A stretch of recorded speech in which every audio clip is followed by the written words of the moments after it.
प्रेरणा स्रोत कुंडलपुर दमोह के निकट ग्राम चौपरा चौबीसा में विराजमान 13वीं शताब्दी की 14 फुट ऊंची श्री 1008 शांतिनाथ भगवान की अतिशयकारी प्रतिमा जी के दर्शनार्थ अवश्य पधारें।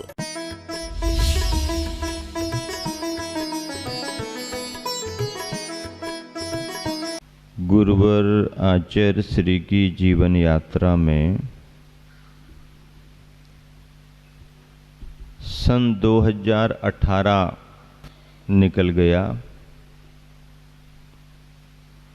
सन 2019 की शुरुआत हो गई। विहार का क्रम मुनिचर्या में जुड़ा हुआ ही होता है।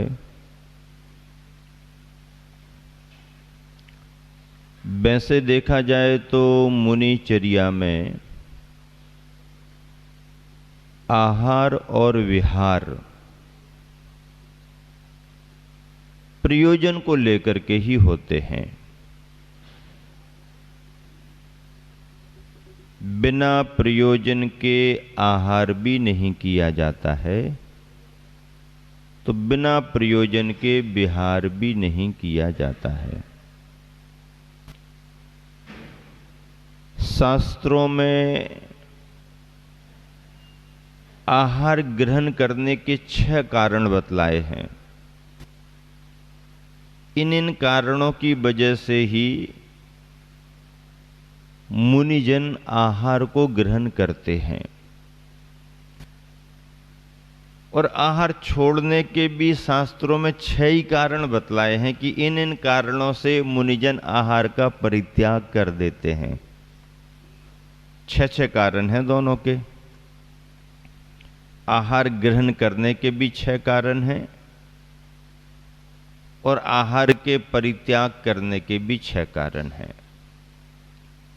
मुनि दीक्षा लेते समय सभी प्रकार के त्याग का संकल्प होता है महाव्रतों के ग्रहण में, लेकिन आहार को जीवन पर्यंत का त्याग नहीं कराया जाता। बाकी सभी का त्याग करा करके निर्विकल्पता में ला करके महाव्रतों का आरोपण कर देते हैं। 28 मूल गुण प्रदान कर दिए जाते हैं, लेकिन उतने बड़े संकल्पों में भी ऐसा नियम कोई लिया नहीं जाता है कि जीवन पर्यंत आहार ही नहीं करेंगे। आहार करने का विकल्प लेकर के दीक्षा नहीं होती है, लेकिन दीक्षा के समय आहार का विकल्प नहीं रहता है। उस निर्वृत्ति के काल से जब साधक प्रवृत्ति में आता है, तो उसे अपने शरीर की स्थिति बनाए रखने के लिए आहार की अनिवार्यता महसूस होती है। उसी की पूर्ति के लिए आहारचर्या संपन्न की जाती है। स्वाध्याय करेंगे, साधना करेंगे, शरीर की स्थिति यथावत बनाए रखेंगे, आदि आदि ऐसे 6 प्रयोजन हैं। कभी कोई बाह्यवृत्ति विशेष का संदर्भ है, मन उपवास करने का हो रहा है लेकिन संलेखना चल रही है, निर्यापक आचार्य के निर्देश हैं कि ड्यूटी बराबर 24 घंटे होना, बदल बदल करके होना, अत्यधिक आवश्यकता बाह्यवृत्ति की है, तो बाह्यवृत्ति की प्रधानता से भी उपवास को छोड़ करके आहार के रास्ते को अपनाएगा।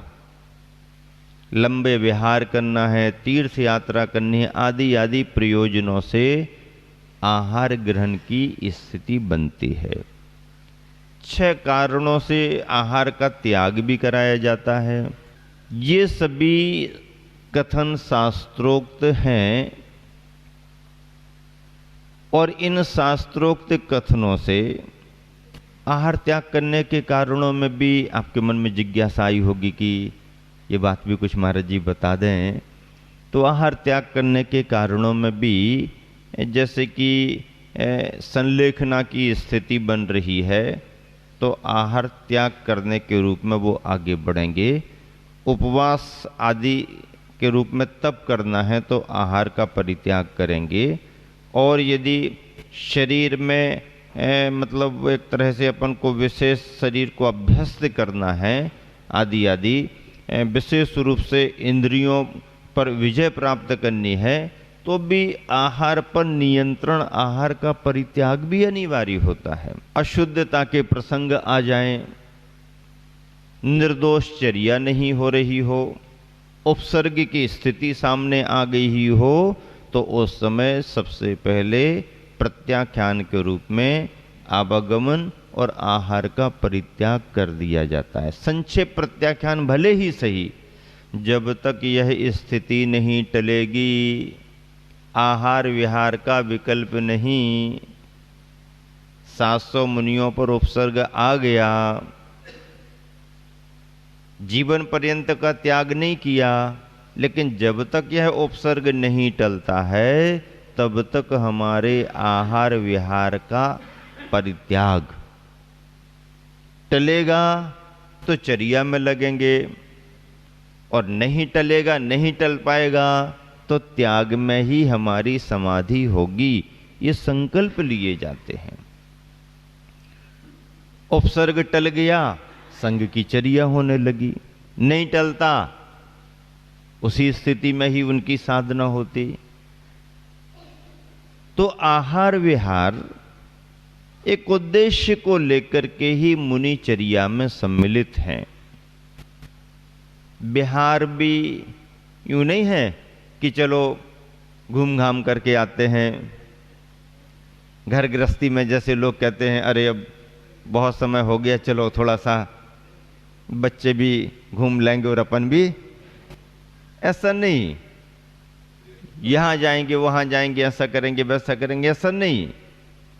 पर्यटन और घूमने की दृष्टि से नहीं, बल्कि तीर्थ यात्रा का प्रयोजन हो सकता है।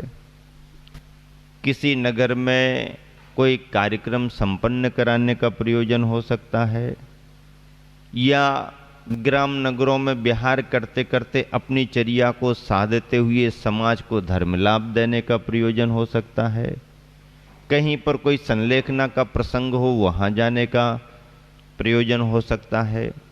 कहीं पर कोई कल्याणक महोत्सव आदि मनाने का प्रसंग हो तो वहाँ जाने का, इत्यादि प्रकार से जिसमें धार्मिक कोई भावना हो, जिसमें कोई समाज का भला जुड़ रहा हो, जिसमें कोई राष्ट्रीय भावना जुड़ी हो, तो चाहे राष्ट्र का कोई प्रयोजन हो, चाहे समाज का कोई प्रयोजन हो, चाहे धर्म का कोई प्रयोजन हो, अथवा अपने तप त्याग जिन धर्म की प्रभावना का प्रयोजन हो, स्वाध्याय विशेष का प्रयोजन हो, तो इन उद्देश्यों को लेकर के संघ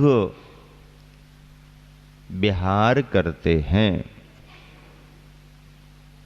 उद्देश्य की पूर्ति भी होती है। जैन तो जैन विहार से जैनेतर बंधु भी लाभान्वित होते हैं। हम विहार ना भी करें तो श्रद्धालु तो पता लगा लगा करके आकर के धर्म लाभ ले सकते हैं, लेकिन जो अभी परिचित नहीं हैं, जिनके मन में निकटता से श्रद्धा नहीं जम पाई है, तो वो तो तभी परिचित और प्रभावित होंगे जब हम उनके बीच में जाएंगे, विभिन्न ग्राम नगरों में जाएंगे। तो ग्राम नगरों में जाने से संघ की चर्या का निर्वाह भी होता है और जैन तथा जैनेतर बंधुओं को भी लाभ मिलता रहता है। इसीलिए विहार की अनिवार्यता है। एक ही जगह रुकने की बहुत लंबे समय तक व्यवस्था नहीं है। स्वतंत्र और स्वाधीन मुनिचर्या में विहार होने से परतंत्रता नहीं आ पाती है। एक ही जगह रहने के बंधन महसूस नहीं होते हैं।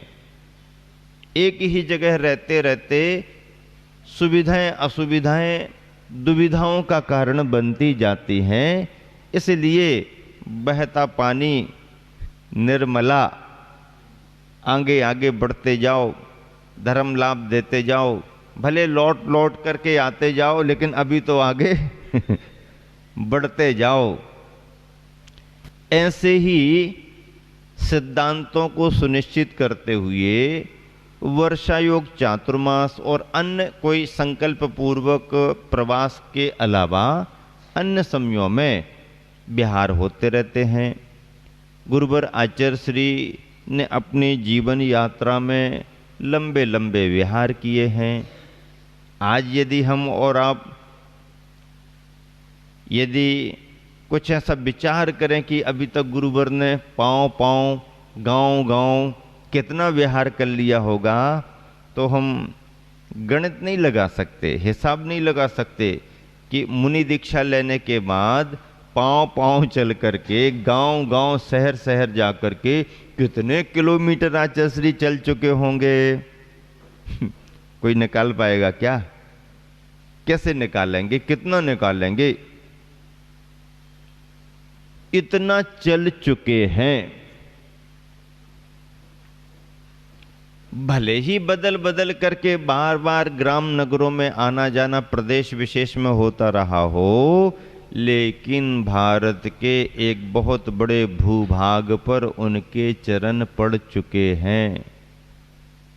लंबे लंबे विहार भी हुए हैं।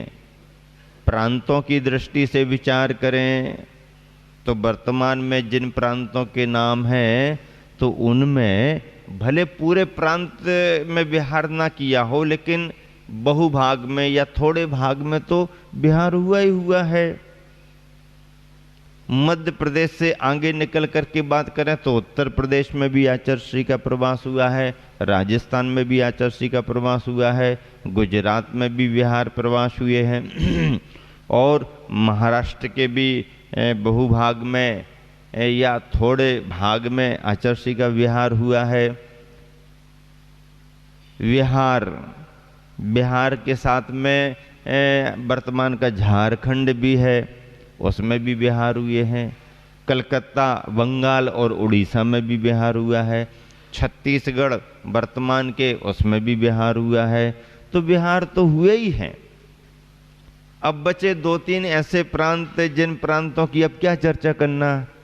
आंध्रा में आचार्य श्री का जाना नहीं हुआ, तमिलनाडु केरल में आचार्य श्री का जाना नहीं हुआ, और जो बहुत ज़्यादा उम्मीद लगाए हुए हैं ऐसे कर्नाटक के लोगों के लिए, कर्नाटक में भी आचार्य श्री का मुनि दीक्षा के बाद विहार ही नहीं हुआ। ये प्रांत अछूते रहे। और भी जो सीमा के किनारे किनारे के छोटे छोटे, वो तो वहाँ जाना ही नहीं हुआ। लेकिन भारत के बहुभूभाग में आचार्य श्री का विहार हुआ। आचार्य श्री पाँव पाँव चल करके भले ही सभी जगह ना पहुँच पाए हों, पर उनकी पुण्य प्रभावना, उनकी तपः साधना, उनकी अपनी यशः कीर्ति के माध्यम से तो भारत ही नहीं बल्कि भारत के बाहर भी, 7 समुंदर पार भी जिन शासन के रूप में निर्ग्रंथ मुनि और आचार्य के नाम पर, उनके संग के नाम पर कीर्ति फैली ही है। तो भले ही उनके शरीर ने वहां तक विहार नहीं किया, पर उनके विचारों ने तो विहार किया है, उनकी वाणी ने तो विहार किया है, उनके जीवन ने तो विहार किया है, उनकी तपः साधना ने तो विहार किया है। और इसलिए न जाते हुए भी आचार्य श्री सब तरफ गए हैं, सब जगह गए हैं और सबके दिलों में गए हैं। इस वर्ष बिहार की चर्चा में गुरुवर आचार्य श्री का विहार पुनः कई बार जिस महानगर को, जिस शहर को मिला है, इस बार पुनः योग बन रहा। आचार्य श्री का विहार सागर के लिए हुआ। पहली बार जब गुरुवर आचार्य श्री सागर में पधारे थे, सन 1900 का समय था, सन 1980 का समय था। फरवरी समाप्त हो चुकी थी, मार्च प्रारंभ हो गया था और आचार्य श्री का प्रथम नगरागमन सागर को मिला। उसके पहले सन 1976 से लेकर के 77, 78 और 79 तक आचार्य जी का आसपास तो विहार होता रहा, सागर के किनारे किनारे भी होता रहा, पर सागर के अंदर नहीं हुआ। क्यों नहीं हुआ? तो सागर में अंदर जाने के पहले किनारे किनारे जाकर के सागर की गहराई भी तो देखना पड़ती है ना, गहराई का भी तो अंदाज लगाना पड़ता है। इन 4 वर्षों में मध्य प्रदेश के बुंदेलखंड भाग के या महाकौशल के भाग के जो 2 महानगर बड़े संभाग हैं, उन संभागों में आचार्य श्री का विहार नहीं हुआ। सागर भी अछूता रहा और जबलपुर भी अछूता रहा। किनारे किनारे से कई बार निकल गए। सागर की समाज जुड़ी रही, जबलपुर की समाज जुड़ी रही, लेकिन इन महानगरों में तब तक आचार्य श्री का प्रवास नहीं हुआ। पहली बार जब आचार्य श्री सागर में पधारे थे तो उस समय सागर वासियों की, जैन जैनेतर बंधुओं की भावनाओं का कहना ही क्या। बस एक ही चर्चा उस समय तेजी के साथ सब तरफ चल रही थी कि सागर में विद्यासागर, क्या सागर में विद्यासागर, सागर में हाँ, और किसी गांव नगर की बात हो तो ठीक है, ग्राम नगर के साथ नाम जुड़ जाता है कि आचार्य श्री पहुंचे हैं, लेकिन सागर में जब पहुंचे तो सागर में विद्यासागर, सागर में विद्यासागर। सागर प्रवास के पहले पहले तक आचार्य श्री केवल अकेले निर्ग्रंथ मुनि महाराज आचार्य के रूप में संग में थे। जब सागर की ओर विहार करने की स्थिति बनी तो सबसे पहले आचार्य श्री ने अपने कर कमलों से सिद्ध क्षेत्र द्रोणागिरी में अपने ही शिष्य ऐलक समय सागर जी के लिए मुनि दीक्षा प्रदान की। ऐलक उस समय और भी थे संग में, लेकिन एक ऐलक जी को मुनि दीक्षा प्रदान की और अब आचार्य विद्यासागर जी के साथ में संघ में मुनि समय सागर जी निर्ग्रंथ मुनि के रूप में थे। योग सागर जी, नियम सागर जी आदि आदि सभी ऐलक अवस्था में थे। और ऐसा मनोज्ञ संघ, ऐसा छोटा संघ, ऐसा नई उम्र का संघ जिस समय विभिन्न ग्राम नगरों को पार करते हुए सागर की ओर बढ़ रहा था, तो सागर वासियों के तो खुशी का ठिकाना नहीं था।